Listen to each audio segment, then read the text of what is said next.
Bonjour, chers frères et sœurs en Christ.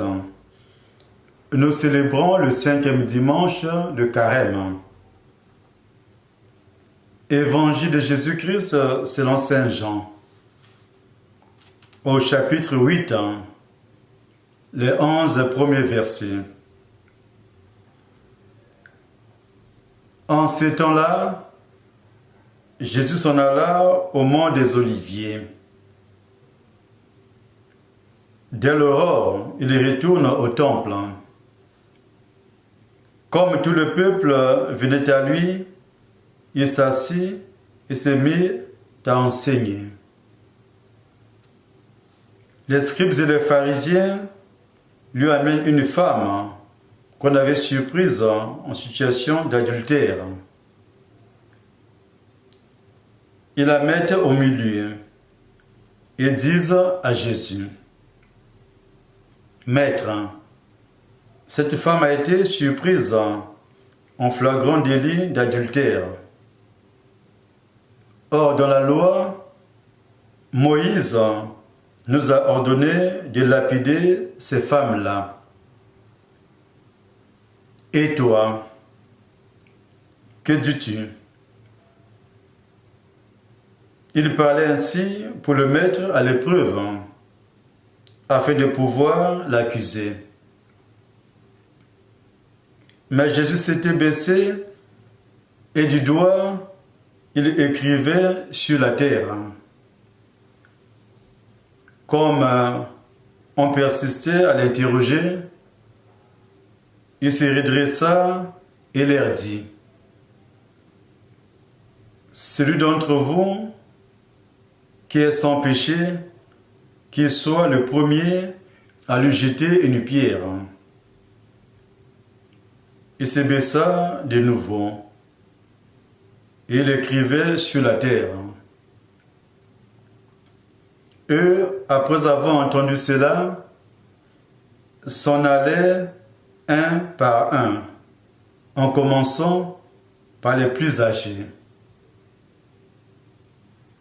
Jésus resta seul avec la femme, toujours là au milieu. Il se redressa et lui demanda: Femme, où sont-ils donc? Personne ne t'a condamné. Elle répondit: Personne, Seigneur. Et Jésus lui dit: Moi non plus, je ne te condamne pas.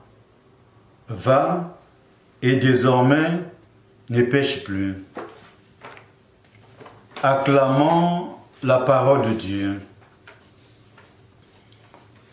Lorsque nous lisons l'évangile de ce dimanche, il est important de saisir le rôle des personnages mis en valeur. En effet,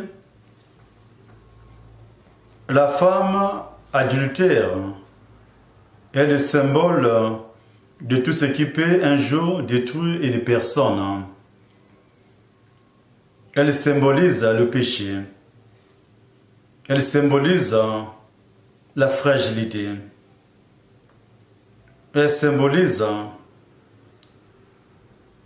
tout ce qui nous met en contradiction avec le Seigneur.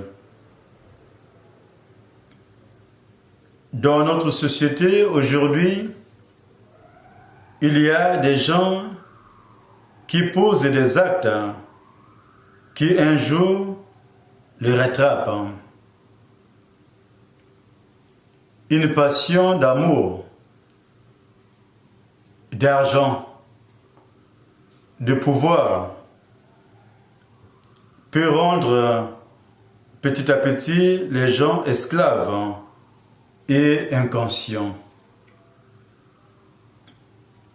Il n'y a rien de pire que d'être pris au piège, montré du doigt devant les foules ou devant ses proches. C'est une forme de mise à mort. dans cette scène d'adultère, il y a des accusateurs, les scribes et les pharisiens, qui ont amené cette femme devant Jésus pour le piéger. Cette situation était pour eux une bonne occasion de tendre un piège au Fils de l'homme. Avec l'aide de l'Esprit Saint, Jésus neutralise le piège des scribes et des pharisiens. Nous pouvons admirer la façon de Jésus d'écouter et de faire silence devant les scribes et les pharisiens. Jésus se penche vers le sol et écrit sur la terre. C'est sa manière à lui d'aider cette femme pour qu'elle ne tombe pas aux mains de ses bourreaux. Le silence de Jésus interpelle non seulement les scribes et les pharisiens, mais aussi cette femme adultère et nous avec. Devant les situations angoissantes, Jésus nous montre l'exemple de ne pas réagir trop vite, mais de laisser l'Esprit Saint nous suggérer quelle attitude prendre au fond de notre conscience. Que celui qui n'a jamais péché lui jette la première pierre. Face à cette interrogation de Jésus, les plus anciens ont quand même la sagesse de se retirer les premiers. Ils ont eu conscience de leurs fautes passées. De même, Jésus ne condamne pas cette femme. Jésus nous interpelle aussi. N'allons pas trop vite à condamner en disant « un tel n'a que ce qu'il mérite ». Jésus nous montre comment conjuguer ensemble justice et miséricorde. Il fait en sorte que tout le monde reparte libéré. Demandons au Seigneur ce dimanche qu'il nous envoie son esprit de discernement pour nous aider dans nos situations difficiles,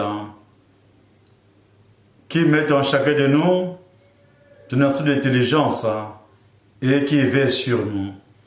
Au nom du Père et du Fils et du Saint-Esprit.